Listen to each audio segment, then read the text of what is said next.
Hello and welcome to Liminal Radio or YouTube or whatever.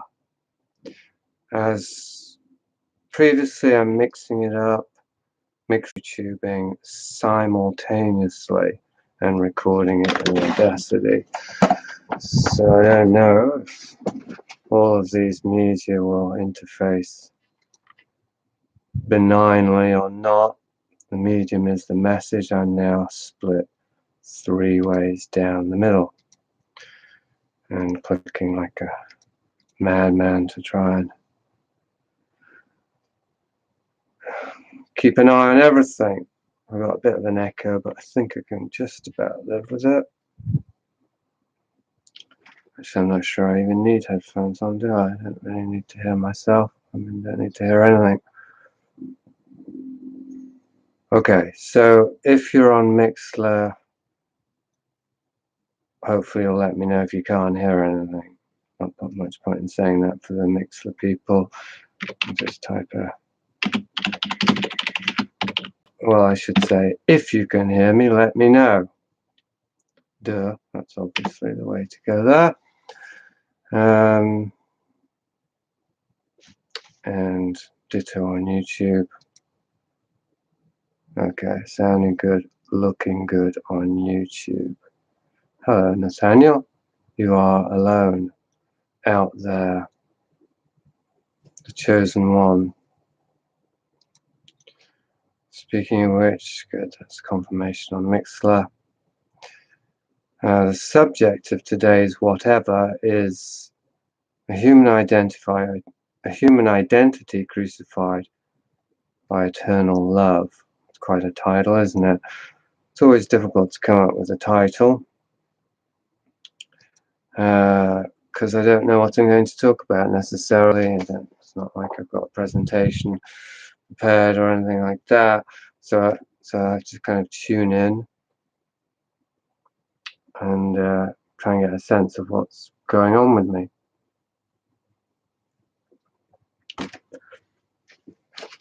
Anyway, today I'm going to start with the ordinary and the mundane, specifically this book, Seen and Not Seen.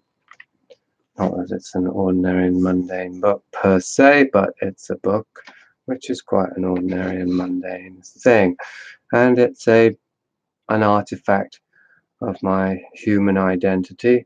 It's even got my name on it. I suppose I should keep it up here while I talk about it. It's got my name on it. It's got me covering my face. Of course, that gesture has another meaning now, which is the palm slap, a double palm slap. I don't think it can really be mistaken for that. But there's a spectrum, isn't there? There's an overlap between the hiding one's face and palm slapping. It's kind of a woe is me, saying one hangs one's head in one's hands in a similar way. But the image was taken, my wife's suggestion, just to suggest the idea of trying to hide by covering one's face, which children do, perhaps, but adults know better than to do. So, of course, I'm seen and not seen at the same time. My face isn't seen. Anyway, somehow that all relates to human identity. I'm not sure about the crucified part or the eternal love part, but perhaps we'll get to that all in due course. I bring up seen and not seen now because this is the context today. Because the last few days I've been making some efforts to re-promote Seen and Not Seen. It's 4.5 years since it came out.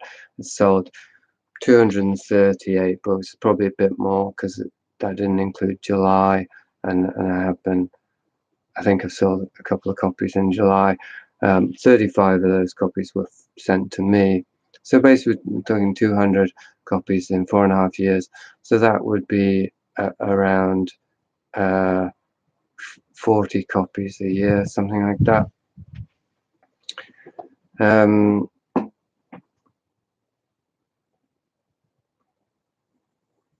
I guess that's a bit under one a week. maybe it's not so terrible. Depends how one looks at these things. What's the context? What's it relative to?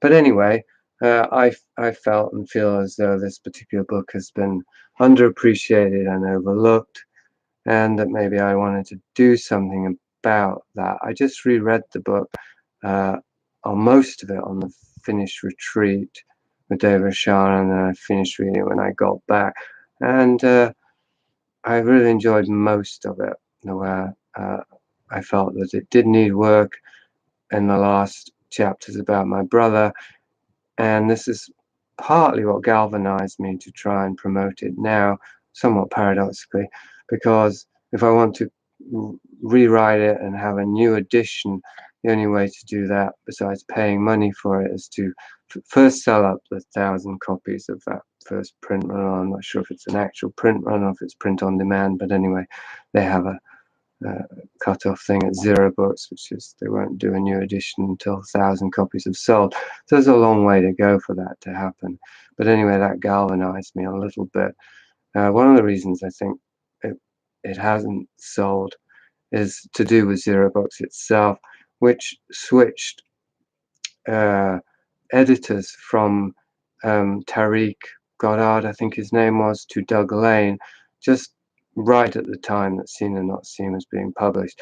So that changeover itself would have, I think, had a deleterious effect on Seen and Not Seen's chances, because 0 books was basically had to start anew, and the focus, or Doug Lane's focus, would have been on the new books, not the leftovers from the old regime, particularly as there was some acrimony between Tariq and Doug Lane, as I recall.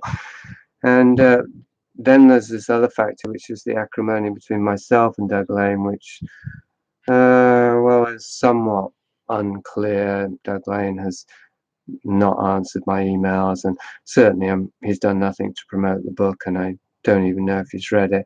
And I know he considers me to be ideologically suspect and somebody that he's not interested in promoting at this time. The last time we did have an exchange, he said he would have me on his podcast to talk about Vice of Kings, because I challenged him in terms of socialism and the darker aspects of socialism. So it seemed like he was open to conversation, but then he didn't get back to me, and then he ignored my emails. So that's where that stands. And although I have no reason to suspect intentional sabotage, certainly neglect at the very least on the part of 0 books is partially responsible for its lack of success, for sure. I mean, they could at least tweet about it once in a while or something. Maybe they will if I apply some pressure. Anyway, this is sort of background and context. I'm sure nobody wants to hear me banging on about my chagrin with my publishers, or my dissatisfaction with how many books I've sold. But on the other hand, I do want to let people know about the book and try and galvanize a bit of support for it. So, of course, only 2 people listening right now, so probably pretty futile in that regard. But if this is ever archived, and future listeners, do buy Seen and Not Seen if you're interested in supporting me in any shape or form at all. This would be the way to do it at this particular time, because that's where my focus is. And as I said, my reason for it is that I would like to rework the book a little bit and get it in, I think, the perfect shape that it deserves. Perfect being definitely an overstatement there, but anyway, the optimal condition.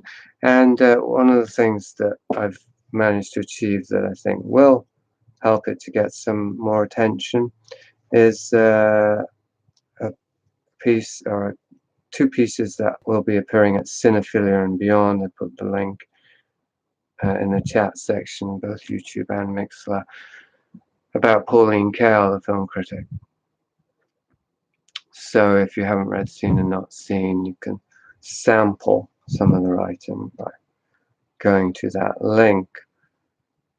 And by chance, today, and I wasn't actually specifically looking for seen and not seen reviews, it was one thing led to another, and I found out that there's been a long review on Goodreads by somebody just last month who disparages the book.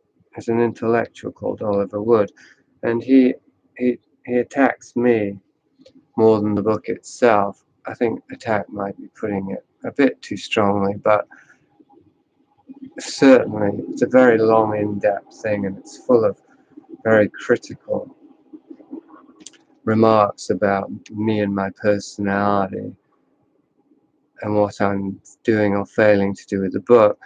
I read most of it, skimmed a bit of it. It's the first in-depth review of Seen and Not Seen to appear anywhere, and it appeared, or at least I discovered it just at this time, but it's pretty fresh, and it's almost wholly negative, and as I say, quite personal, sort of tearing down me as a human being, my development, my self-awareness, and so on, with sort of within there embedded as the apparent reasoning, an argument against my argument, which is a bit of a straw man one about art. He's championing art, or he's defending art from what he sees as my narcissistic or self-indulgent and shallow denunciation of art. Anyway,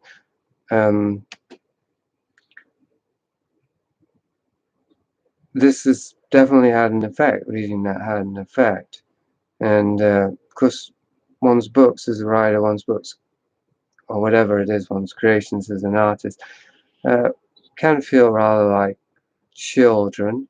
Not that I have children, so I don't know firsthand what that's like, but I've observed and I can imagine one has put a lot of love into the creation of this object and soul even, and then to have it disparaged is painful, even if it wasn't a directly personal criticism, which this thing was. But the timing of it seems to indicate to me that, well, it underscores a question, concern, consideration that I had already, which is, what am I doing here? And perhaps this does relate to a parent and a child. How much does a parent live vicariously through their children and therefore try and support them in order to make themselves feel better, and therefore, it's unhealthy enmeshment. They're identified with being a parent, and that not only doesn't let the child live, it's suffocating to have that kind of codependent enmeshment relationship hanging over them, but it doesn't allow the parent to discover who they are outside of that identity either. So it's a symbiotic neurosis, and we could extend this to my own relationship with my works. There does seem to be a healthy desire to look out for them, to make sure that they meet the people that they need to meet and that they are appreciated in the world. A parent doesn't completely disconnect from the children when they grow up. Uh, they keep an eye on them, and they support them when they need support, and so on. So there's that healthy element. I do believe in the value of seen and not seen, and that others can benefit from knowing it, from reading it, and so on. And that's kind of inseparable from the desire that it receives the appreciation that it deserves. But on the other hand, how much am I invested as an identity in my books and my works and my creations of my not just my mind, but anyway, of my creativity, being appreciated? How much of that is a way to keep polishing the very identity that I feel it is time to leave behind? The social identity, certainly. but possibly also the human identity, although I'm unsure about that, whether there is something beyond human, being that Christ was the incarnation of the divine, that we are images of the divine as human beings. That may be the ultimate form of consciousness itself. So, but anyway, I don't want to get semantic and be splitting hairs here. This is a very personal struggle that I engage with. It's one thing this reviewer takes away from me as well. Another thing is I'm not even engaged in a real struggle. Can't remember what he says it is, but some narcissistic. Anyway, obviously that has got under my skin. I was thinking today that I was going to talk more and more freely and not be so sort of self-conscious or self-aware. Good morning, Oswald. As last week, I watched back last week and I did actually quite like it. I'd say I'd give it a B. But anyway, I mean, there were some good jokes in there towards the end, and I think I presented an interesting case for something. But anyway, I did think that this week, why not just be more free rolling and free associative and less considered or contemplative as I speak. I do like to mix it up, and well, there's an awful lot going on right now, so being scattered and not having a very clear focus can prevent me from speaking at all if I want to find the focus. But I figured, well, maybe I can approach it in a different way, and if I don't have a clear focus, I don't have to get to anything, then I'll just keep talking and see what comes up. And what's come up thus far is this question I have, which is maybe it's like render unto Caesar what is Caesar's and render unto God what is God's. I am concerned. I do take seriously the needs of the flesh, and even the needs of the personal identity, which is the ego. They say it takes a strong ego to surrender, and so there is something about recognizing my own personal needs, emotional needs, uh, beyond just the physical needs for survival, um, without making the mistake of taking them too seriously or thinking that they are really the be all, the end all, that they're the means to this greater end. Like if I want to let go of my human identity, I'm not going to do that by ignoring it, because like a child, what's ignored becomes more insistent in this case. Well, in most cases, probably true of a cancer too. The false identity is more like a cancer than a child, although I think it's fair to say it has elements of both going on there. It is also an arrested child within our psyche, and so although it may be like a cancer upon our awareness, to the degree that it's become like an empty shell, it's not really, there's no real life in it, it's just an imprint, not a real child. It still has some of the characteristics of a child and of ourselves as we were as children, and so there is a way to heal something by honoring the needs of that. And even a cancer, of course, is part of the body, and it's expressing something from the body, like the body is expressing something through the cancer. It's not as though the cancer is just something that came from some other dimension and glommed onto the body.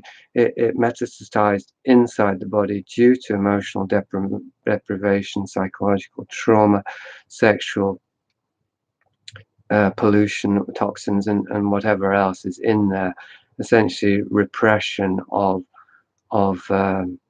emotional distress. If I were to sum it up in a succinct way, the body has to find a way to process and free itself from that, and it can involve something that can potentially destroy the body if the distress is too great.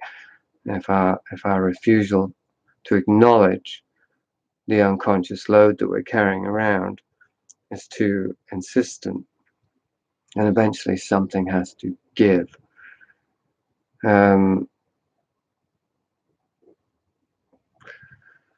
Oswald just mentioned something about Kunster very timely, because I just emailed Kunster about seen and not seen, and he suggested having me on the podcast about it. So Oswald is very much psychically in sync there, and that would confirm that there is something to this that isn't just about an ego trying to get its gratification, or clutching at straws as it drowns in an ocean of infinite bliss that it perceives as terrifying annihilation. Though there is that happening too. Oh God. So my point being there was that there do seem to be two things going on. One is that I am being invaded by, even enveloped by, overtaken by, possessed by, and even replaced by a vast interdimensional consciousness that transcends not only my own humanness, but that of all of us and all of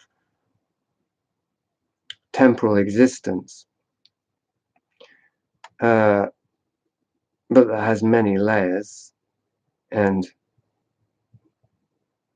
even at the first few layers, does reduce these human/social concerns to trivialities. So that's happening on the one hand. And on the other hand, I am, of course, still engaged with my human identity and pursuing its own particular needs, agendas, and interests. And that's not going to end. Even if and as I became enlightened, I wouldn't see that ending, at least at an external embodied level.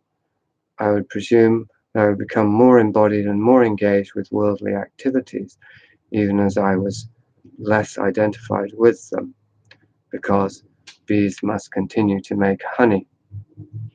And in fact, that's what bees do. And humans also make their own kind of honey. And although my honey may not have been wholly organic, because of the produce that I've been living on, imbibing, that's what seen and not seen is about. Like, we are what we eat, and we find out what we are not just by looking at what we eat, but by looking at what comes out of our mouths. As Jesus said, that's the where the sin comes in, not what goes into a man's mouth, but what comes out.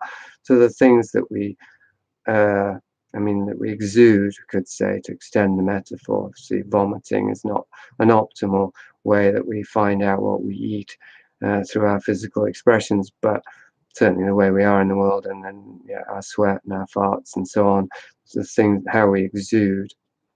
They say that a wolf can tell what a human being has eaten in the last 2 weeks.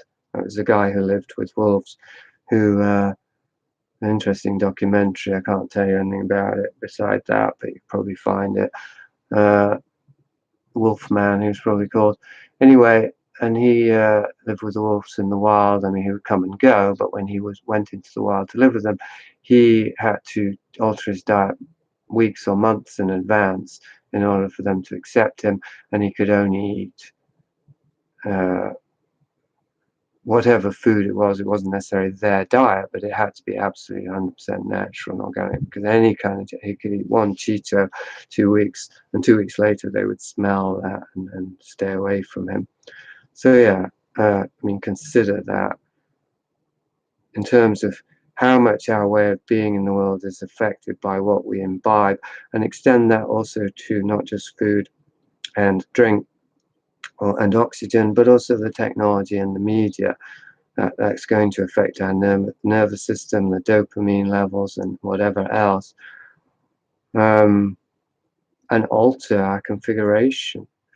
And the main way that it affects us and therefore others is that it determines to what degree our bodies are hospitable to our souls, as in to what degree they can become aligned with nature, including our own eternal nature, and therefore conscious of that. Because as the body becomes conscious, consciousness enters into the body. There's this two-way thing. You think of the body being not conscious would be like pins and needles, when our limbs fall asleep, when we don't use them, or we use alcohol, whatever, we make the body numb. The body per se isn't conscious, as in it doesn't have sensation, but also consciousness is not in the body. And consciousness is not restricted to the body, and yet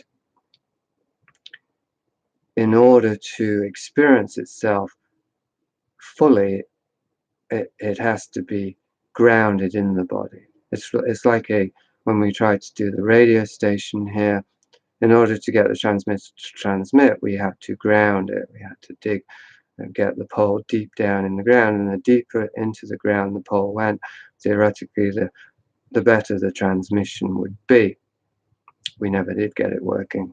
It was how we ended up with a thrift store instead, I think, partly. But anyway, and now I am thinking about doing a radio broadcast in Hope using Mixler.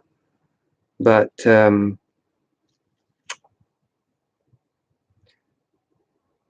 body is the ground for the soul. And for the soul to fully transmit, although it won't only transmit through the body or as bodily activity, nonetheless, without being fully grounded in the body, it won't be able to transmit at all. So, what was this all about? This was about seen and not seen on many different levels, actually, or several. Seen and not seen is very much about this, and I'd say this is perhaps the primary value of seen and not seen is as a description of the process of discovering the ways in which we've been shaped by that which we've imbibed, and how to clear out those toxins via a meditative but also kind of cleansing process of putting the awareness both on the culture, the products that one's imbibed to understand their nature and configuration better, and on the body itself, and one can then compare what's the body, what's natural to the body, and what has been put in it that doesn't belong there. This is a process of cultural deconditioning, deprogramming, that Seen and Not Seen describes. And I believe it was effective. That book was a turning point. Came right after my book on Philip K. Dick, which was my essay on Philip K. Dick, How Am I Not Myself? Very telling, very pertinent title. And that writing that piece did bring about something happened when I wrote that piece, whether I connected to Philip K. Dick in the eternal realms or the psychic realms or both or not, or whether it was simply that I'd found something to write about that engaged me in a new way. But I found my voice there as a writer, and then Seen and Not Seen was the first book where I began to explore using this new voice. And I'm not saying it's a done deal, I'm still finding it, but there was definitely a tectonic shift at that point. And right, so it maps and explores this process, and as such it testifies to it, and as such it can facilitate that process in the reader, I believe. I'm not sure about this. There are doubters and skeptics out there, not just this guy who wrote the scathing review, but even others that I trust, generally speaking, seem to find flaw in the book. Of course it's flawed, but just not to find much merit in it. But I know there's merit in it because others have found it. So it's not for everyone, of course. Anyway,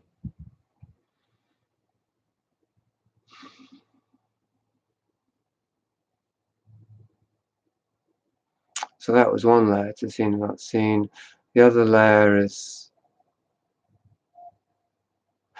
what's going on currently and presently for me as I'm shedding. It's sort of like a second matrix identity, in a sense. You could say Seen and Not Seen was first in a trilogy of disillusionment and deconstruction, by which I deconstructed my crucial fictions. And the last of these, in a sense, or the next layer anyway, let's say, is that of the deconstructionist himself. The part of my human identity that identifies with deconstructing my identity and wanting to be recognized for that. I mean, what's identification? It's an interesting thing because it seems kind of neutral, essentially. Like we would say often, one would imagine, somebody might say anyway, oh, well, it depends what you identify with. That's the important thing. But I think actually that any sort of identification is a prison for infinity.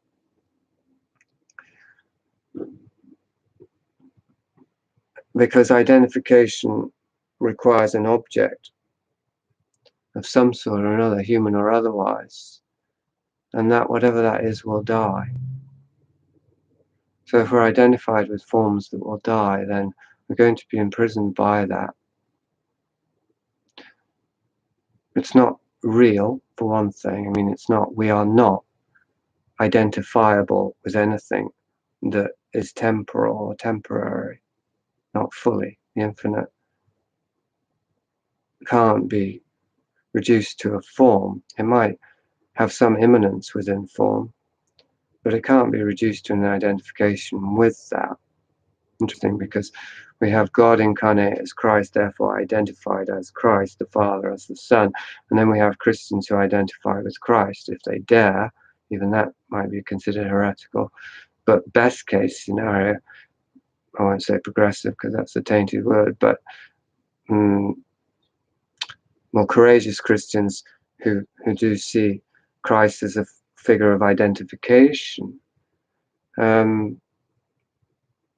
then still that's a form.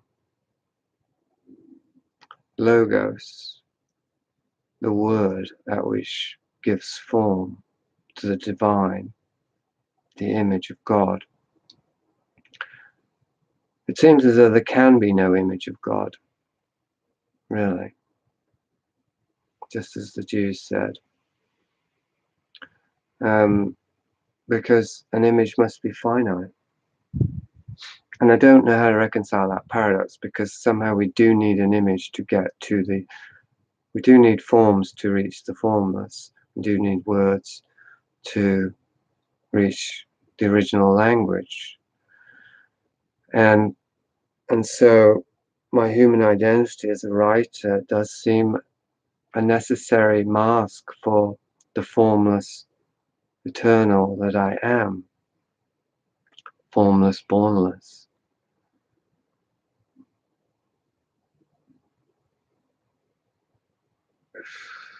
So it being necessary, like a body is necessary, one wants to take good care of it, feed it the right food, give it the right warmth and shelter, and make sure that it's comfortable and healthy as much as possible, so that our consciousness, our deeper consciousness, isn't tangled up in trying to get those needs met. It's really that simple, except that it becomes complex when there is a distorted ego drive of infinite unmet desire that is never satisfied. And then we have to balance the seemingly healthy agenda of meeting our physical, psychological, and emotional needs to free up our consciousness with an abstinence and a kind of, well, a disciplined inhibition of those desires, because they, it's a bit like I wrote in the piece. I said that a parent, the last piece about the language of the soul, I said that a good parent obeys the whims of its child in order to be a good parent. And this is about obeying the law of matter. Well, of course, a good parent doesn't always obey the whims of the child, but it has to have that initial capacity to, just as if we're going to play with a child, we're going to pretend to be on that level. We're not going to say, stop being silly and grow up. We have to obey or imitate the whims of the child in order to be present for that child in a way that will help it to grow up, because it can't imitate us if we don't imitate it. Very interesting, this. And so thus it is with the soul and the spirit and the body and the human identity that has come to exist via that interface of consciousness with the body, self-awareness within the body. It's a temporary thing. It has to grow up. It's supposed to grow up in adolescence, according to Joseph Chilton Pearce. But if it doesn't, well, better late than never. We can never give up on that project of bringing our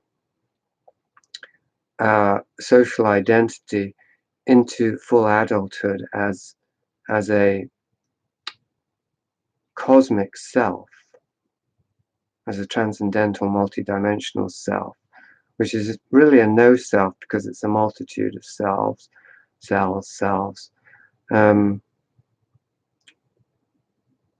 an us. I mean, each of us are multitudes, community, body of Christ.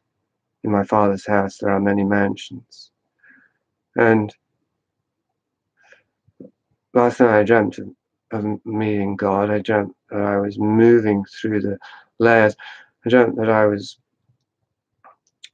consciously asleep and seeing the dreamscape and all the different forms and potential entities that were emerging into awareness there, and the potential terror of that.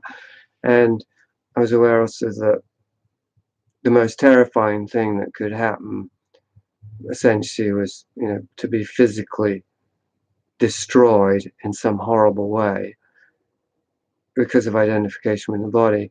And that this is what Christ submitted to. When I thought of being crucified, which my brother did, it wasn't so bad as other fears I would have about, being tortured to death by psychopaths or whatever would be the worst case scenario we could imagine could happen to us. It really isn't that far from crucifixion, what happened to Christ, which was what Mel Gibson's movie really overstated or indulged in, so they wanted to rub our faces in. It was just the sheer physical anguish and horror of what Christ, in the, say, historical record, there isn't really one, but anyway, in the narrative, was subjected to. Somehow, because Christ experienced that, or because we have that archetypal narrative, it doesn't seem so bad. Like if I knew I was going to be tortured and crucified by Romans, it wouldn't terrify me to the same extent if a bunch of Hell's Angels were going to break into the house and whatever, the CIA, those guys. Doesn't matter, does it? But so that's interesting in and of itself, because it would be presumably the same sort of experience. It wouldn't really matter who was doing it, but because there was a new context. Anyway, and I did realize in the dream that I had to submit to this, because Christ had, that to be free of bodily identification did mean, in a certain sense, though not literally, one hopes, a willingness to undergo the most terrible, terrifying tortures of the body, because that would be what a total disidentification with the body would be as the end result of becoming fully embodied. Paradoxically, full embodiment is full liberation from identification with the body. It's the incarnation of the infinite, because the body extends to the infinite. It itself is infinite. And well, this is the previous experience I had the night before, that what we are actually in the physical world is physically nested in the physical world, which itself is another world, is nested in another world. And perhaps there are many layers like an onion. I guess there probably are, because there's observable or measurable energy, but then there's energy that's subtler and finer, all the way to the most fine, the Godscape of spirit, which is not an energy, but that's as close as we have to correlation with an energy. And we're embedded in that, and that's our reality. And that is eternal delight. As Blake wrote, energy is eternal delight. But I don't need Blake for that, because I experienced it. We do experience it, if we would notice it, that we're embedded in a field of existence or a reality that is eternal, and therefore we are eternal. And the experience of that eternal enmeshment within the divine is pure joy, pure love, and that is the base of our existence. And it is because it's eternal and it's the base, it's there all of the time, and it will always be there when all of this is ended. So why not get to it right now? That would be the logical, optimal procedure. Take that journey of zero distance. But anyway, as long as I haven't, it's good to remember this. It's like the Paraclete, the comforter, provides comfort, this awareness. And this is why I said crucified by eternal love, because the steps to that might seem terrifying to the human identity. But they could even be terrifying. They have been for me. Seems they weren't for David Shana. So each unto his own. And perhaps if they are terrifying, then it's not going well and it's not working out. But there might be cases where we just have to have a taste of it, or we're compelled to before we're ready, and then there's the terror. Now that might be counterproductive. It might keep us out of it. But anyway, back to my second dream. I then moved into these layers of being, and they represented divine hierarchy, I think, because there was these many people around who were like angels. It was like a bureaucracy. It's like Brazil or something. And I was introduced to them, so to speak. I don't remember what happened. I just remember being out running. Okay, so this is that, and it was filtered through ordinary awareness. So it was like a bureaucracy. And then I went to the next tier of the mansion, if you will. And there were the archangels. There were 5 of them. And they had suits on, but they were higher level suits, Armani, whatever. And they had a book. And they were showing me the book. And they were naming each other. And at first I didn't recognize the names, but then I did recognize one of them. And it was a recognizable archangel. So that was how I guess this is, now I'm with the archangels. So what's the next step? And then they ushered me through the next step, which was to meet God. But it was God, it was Mother and Father and Son. It was a Trinity, I think, but I think it was male and female and son, which obviously makes more sense. And there was no language there, but there was an om, or there was a deep sound, and weirdly there's something about Woody Allen, I can't remember what it was. It was a Jewish thing about no images, but I don't know what it was.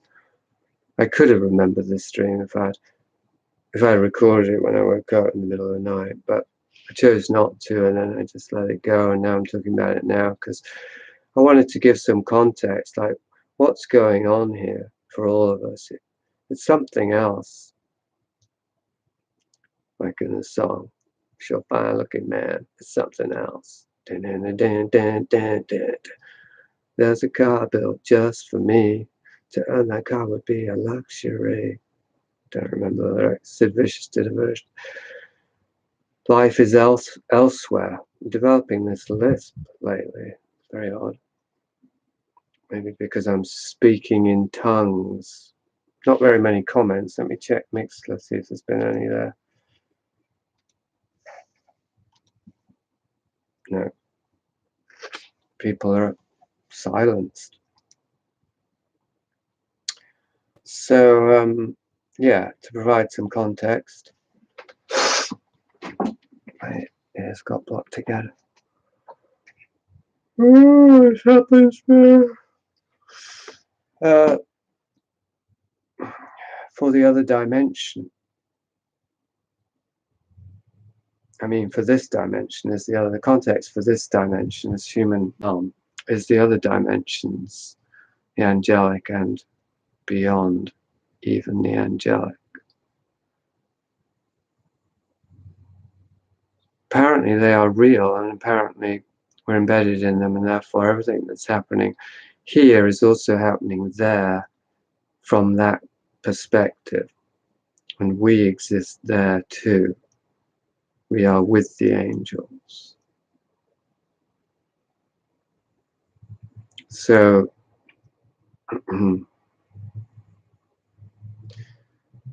in a certain sense, none of this matters. There's these human identity concerns and pursuits and agendas relative to that. But on the other hand, the flip side is they are all trickle down expressions of that realm.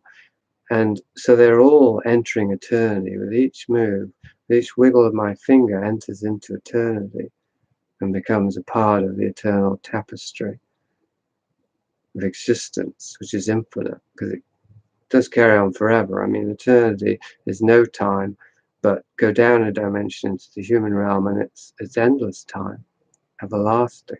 We live forever. But it isn't hell, it is heaven, because that forever life is the life that's embedded in the bosom of the Lord, which is eternal, timeless joy and everlasting peace and absolute love. It can't ever be a problem. I mean, if we had any idea of what is coming, well, we might kill ourselves. I suppose that might be one of the problems, just to get there quicker, which wouldn't work. We would delay it, but we might make that mistake of thinking like Castaneda cultists that you just got to.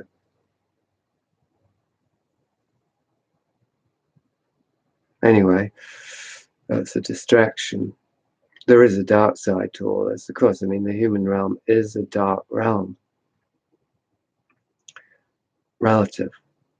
It's a weird paradox because it's, in a certain sense, it's the awareness of the light and of the eternal that terrifies us and makes of this realm a hellish realm for a number of reasons. Like as a way to keep that awareness at bay, because the more we sin, the more we delay our return to God. But of course, the more terrifying it becomes. But also that awareness of the light does make, by comparison, this realm seem terrible. And because we're complicit with this realm, of course, the light is a terrifying thing because it will shed light upon our own distortions and so on. And yet, The truth is, if we were to see the light that surrounds us and is within us, then this whole experience here would be transformed. It'd be also flooded with light. Journey of zero distance. We would be there. There would be no ego to get by. There would be no purgatory. We would simply be where we have always been.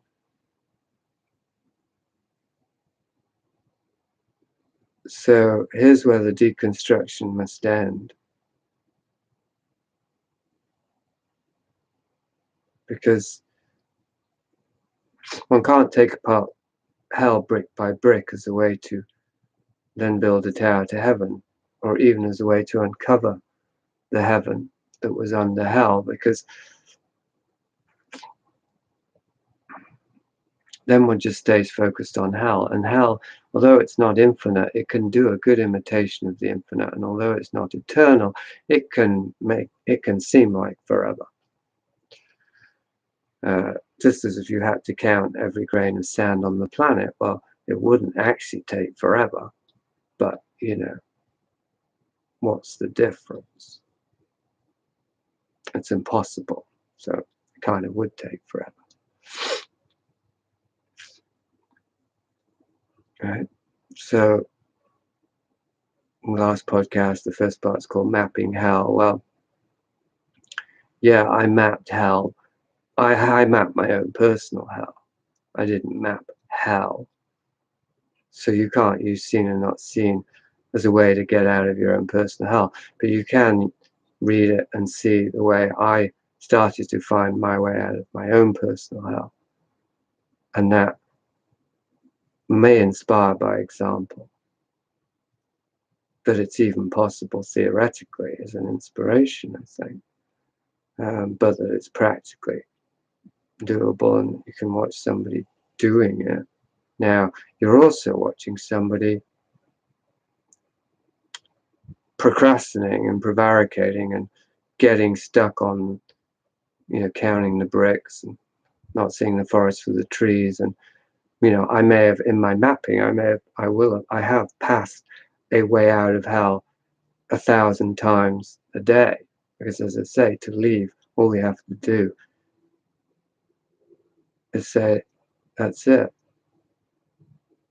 All we have to do is cancel our identification with the part of us that is embedded in the temporal material realm. But to do that, we have to honor it, the material realm, and obey it. Agree to obey it, not just one time, but thereafter. As long as we're in the material realm, we will render unto Caesar what is Caesar's. We will render unto Satan what is Satan's. Don't say, fuck you, Satan. I don't respect your law. You don't say that to the government. You don't say that to the CIA. You don't say that to the cop on the corner. You're an idiot if you do that. You respect the law even as you see through it as an abuse of power, as a law that is not legitimate. Now, the law of matter,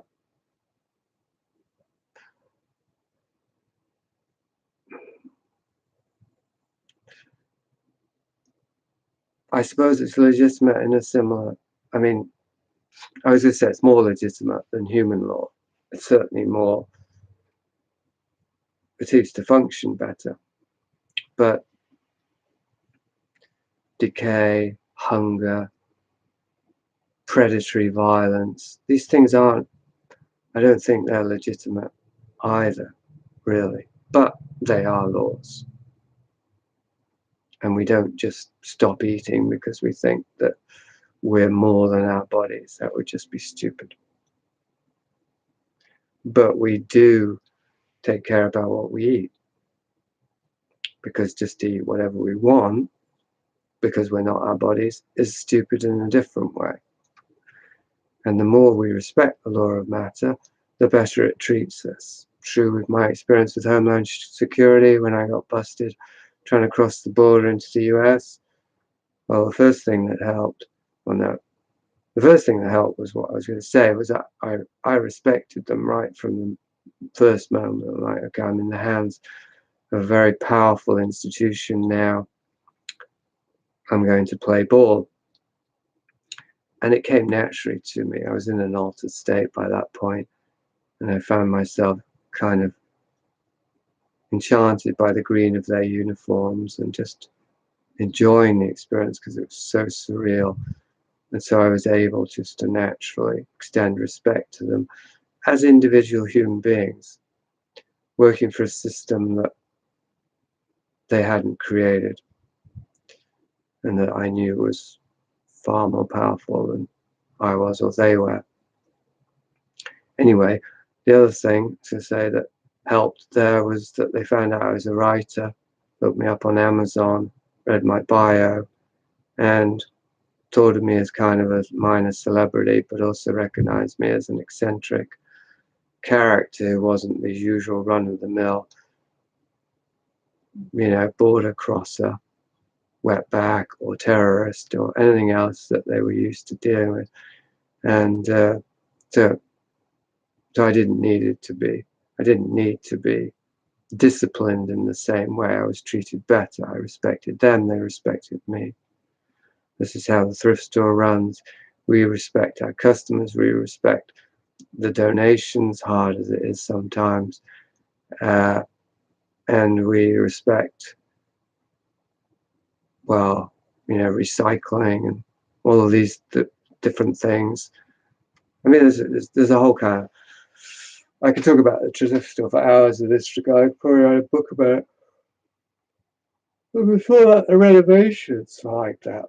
If you take on an old crack house, you renovate it, you have to respect the law of matter. You have to respect the structure of the building itself and the way that nails go into wood and, how to break down matter. All of it. These are laws. They have to be respected. And the more we respect them, the more efficiently we can move through this realm, through and deeper into, further out of. The more grounded we get, the stronger and brighter our transmission. We're extending, yes, into the higher dimensions, but only by getting fully grounded, which means going all the way down to the lowest point of matter and meeting the principle of matter, the prince of darkness himself, and saying, how you doing? What's up, mate? Like if you were to meet, a boot boy in East London, speak his language, give him respect, and not in some fake way. This guy can kill you as easily as pick his nose. You got to respect that. Not as a virtue, but as a reality. Matter isn't virtuous per se. It's just kind of blind principle.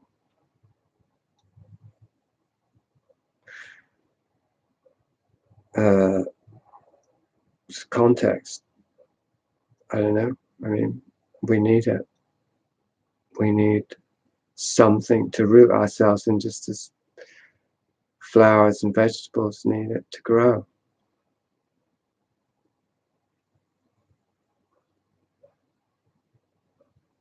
The little seed must go into the earth and be cracked open.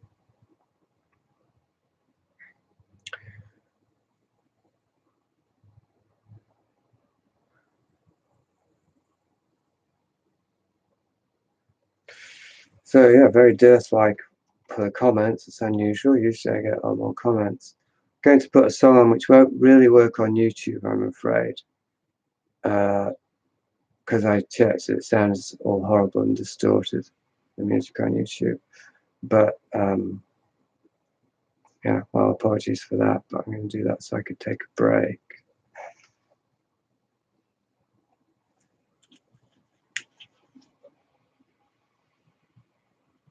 Oh yeah, well, you won't even hear it on YouTube. So I've got the speakers on. I mean, headphones. I'll post a link to Mixler. You should really go over to Mixler.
Okay, I'm back again.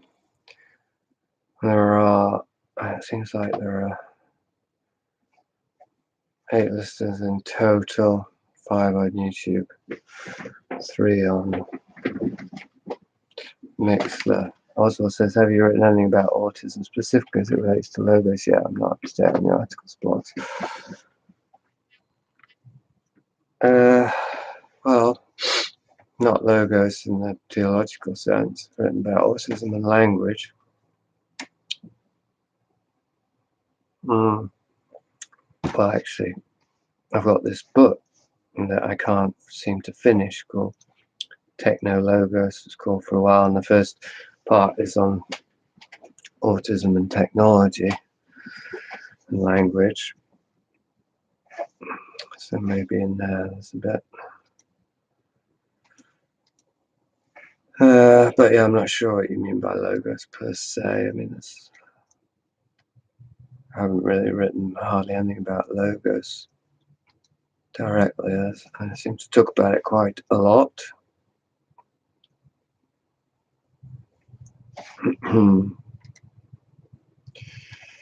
Where are we? There we are.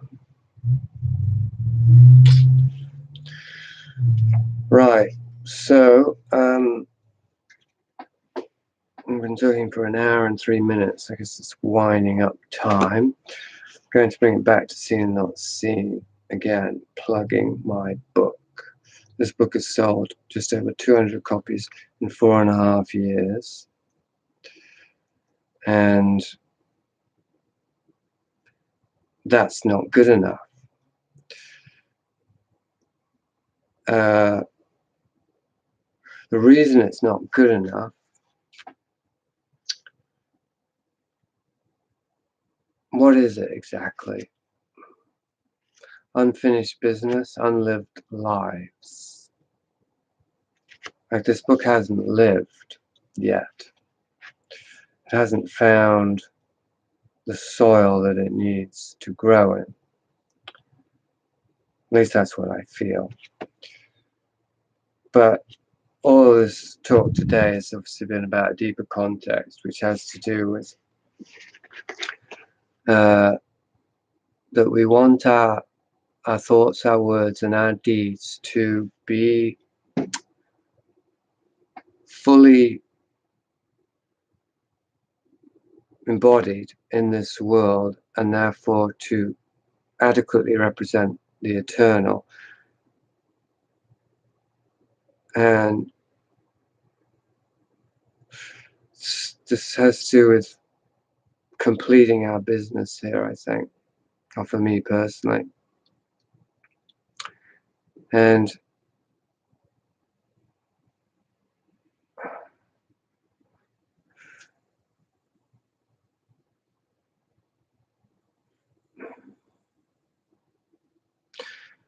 I'm moving now from a previous mode of communication, expression, and a focus that's really, I suppose, been my whole career as a writer, has been about deconstruction, breaking things down. And I wish to move now to a different focus and emphasis, which would be more about revelation. I wish to reveal what has come into awareness via all of this deconstructing. Otherwise, what was the point?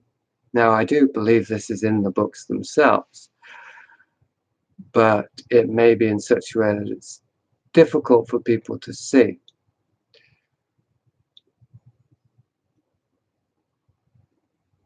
So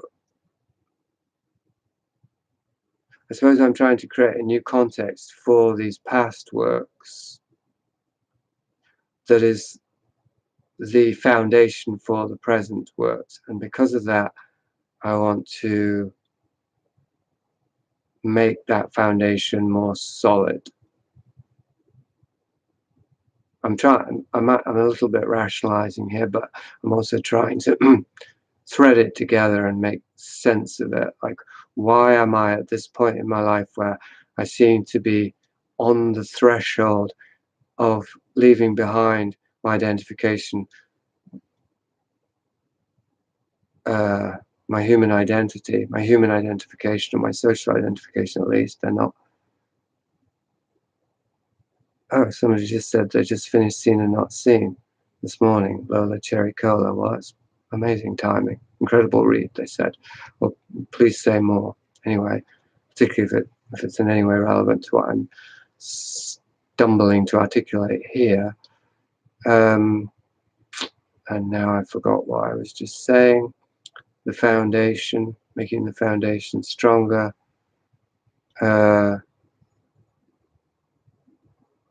Yeah, what was I saying? Somebody remind me. Oh yes, I'm trying to make sense of why at this point that I would be both moving to and over, I hope, over the threshold of human identification into a more transcendental perspective, word I never like to use.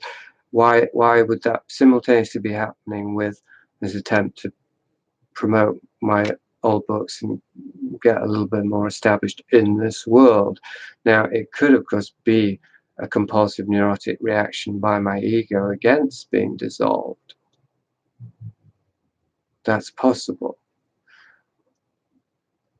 But it's also possible that it's a necessary consolidation of something so that I can put it to rest, like a closing of the book. What you do when you're adding up accounting, you want to make sure the books are all in line and everything's square. Definitely not my forte, accounting language. But in any way, I mean, it's not either or, it's both and. There's definitely a natural instinct to want to recontextualize my form work now. I'm understanding it better and the usefulness of it and the meaning of it. But then there's also the old kind of recall of discovering it was only sold 200 copies, and this isn't just, and this isn't right.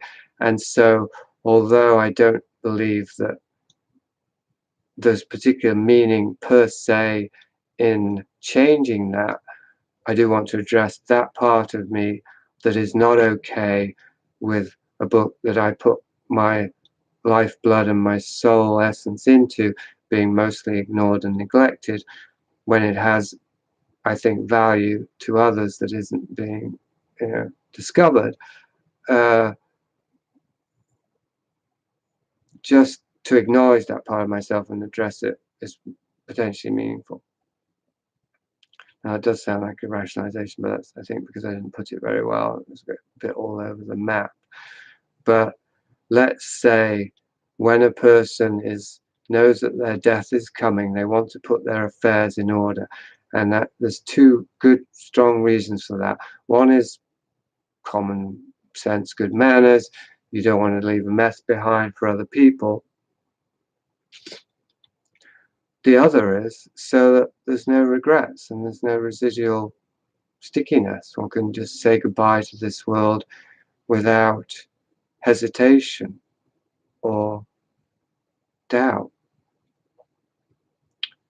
So I at least need to know that I've done everything I could to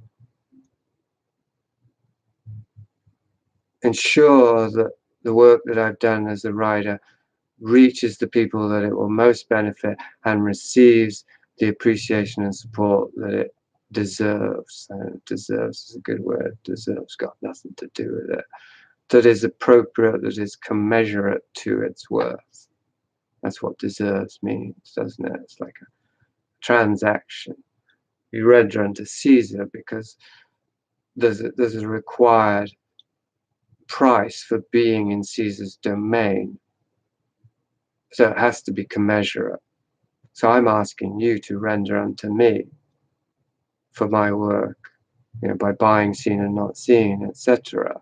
That's a rendering that will benefit you, not necessarily you personally, because I'm not saying it would benefit anyone who hears this, but those who do hear it and know and understand, it's going to benefit you.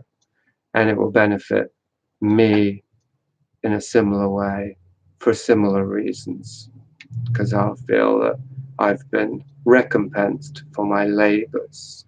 Same as how the thrift store works. Every day in the thrift store, pretty much that I work there, somebody haggles over 25 cents. There's different kinds of customers who display different kinds of stinginess and have different ways of expressing it. And then there's those I don't consider stingy at all. They just don't have enough money and they're upfront about it. There's people come in and say, can I have this? And it's absolutely no problem at all. I'm happy to give stuff away. But when people come in going, what, 50 cents for that? I would have got that for 25 cents if the other person was working here. Or something of that kind. I find it very annoying, and one of the things that I want to make clear to that person is I'm charging you for my time. It takes just as much time and energy to sell you this at 25 cents as it does to sell somebody a $5 item. And I've got other things to do here besides sell you this thing. It's a big job running a thrift store, right?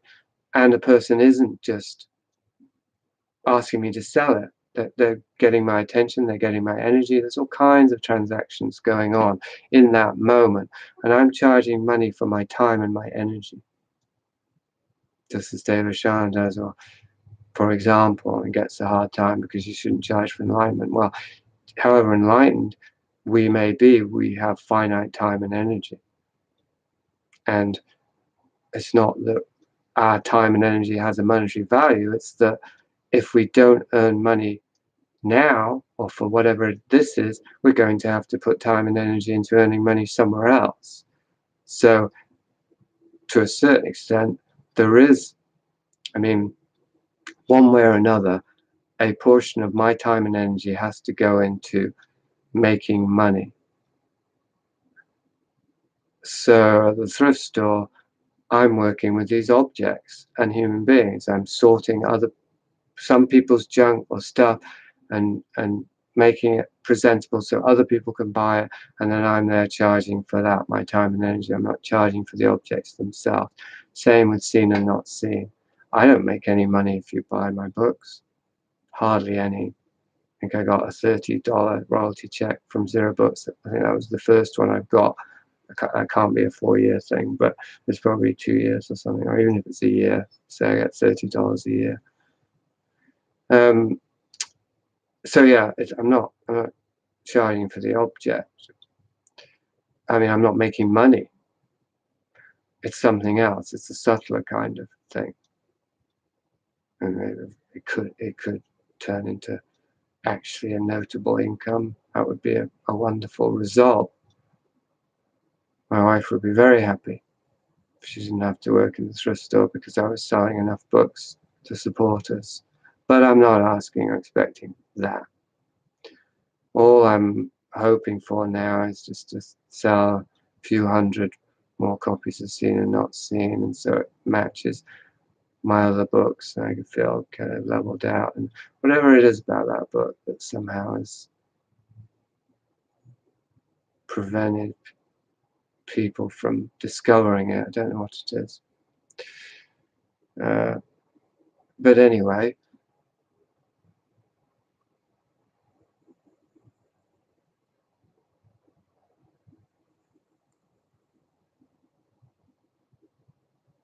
Frozen in Time. I don't know why so many viewers arrived at the last minute. It's up to 11 now. So it's doubled in the last 5 minutes. But anyway, welcome. Thank you for showing up. Sorry that you showed up late. You'll have to watch the replay.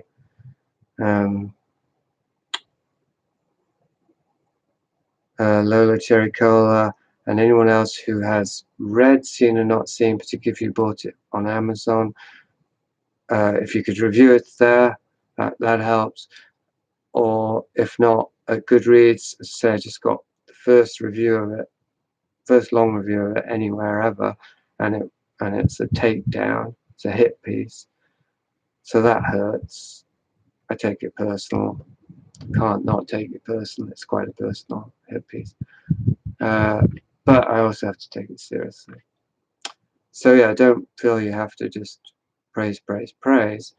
I want critical feedback too. I want to know more about what I'm doing from different perspectives to help me understand how to do it better, where I'm going, what happens when I cease deconstructing and start revealing, because revelation is beyond deconstruction, as in revelation draws back the whole veil of hell, of human identity and society, of this illusory Maya realm, to reveal, of course, reveal makes it sound like it's a new veil, but anyway, maybe we always do need some sort of veil, but maybe it's if we've seen the old veil drawn aside, even though a new veil comes, new heaven and a new earth, we've still seen in that moment, and we've reconnected to existence beyond veils, beyond temporal forms and representations and icons and idols and implants and imprints. We've seen reality for what it is, and so you cannot see the face of God and live.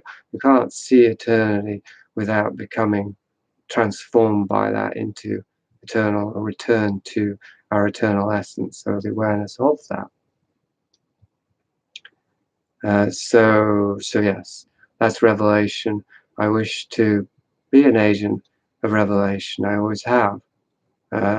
Agent of the apocalypse is how I used to see it, but that was the destructive urge in me. Even though the words are the same, obviously they have different meaning. I mean, they're different words that mean the same, but they have different associations. Revelation is inspiring. Apocalypse is frightening, threatening. And the revelation of eternal, everlasting love is nothing to be afraid of.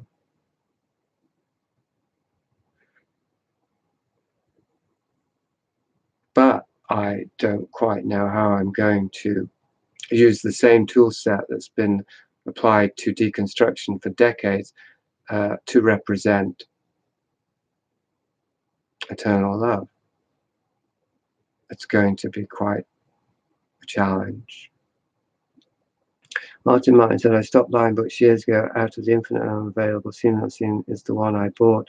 Oh, hooray. Felt thoroughly enriched by. Must have just bought Prisoner of Infinity and currently utterly engrossed. It's a thrilling, unique work. Don Juan's Reckless Daughter has arrived late. That's a very long time listener and reader. Okay, well, it's an hour 20, so I'm quite good at keeping it to that.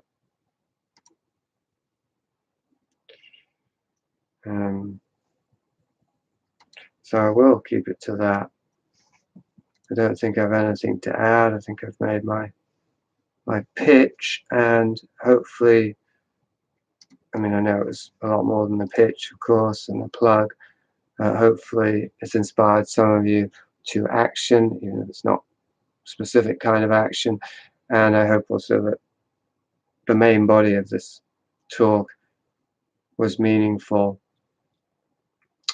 And if so, then let me know.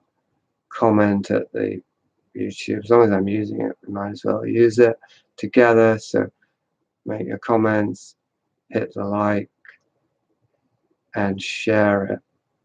Spread the word. Have you heard? There's a new bird in town.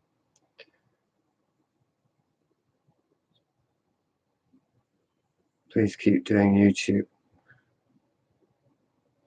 I'll take it under advisement. I'm of course divided, but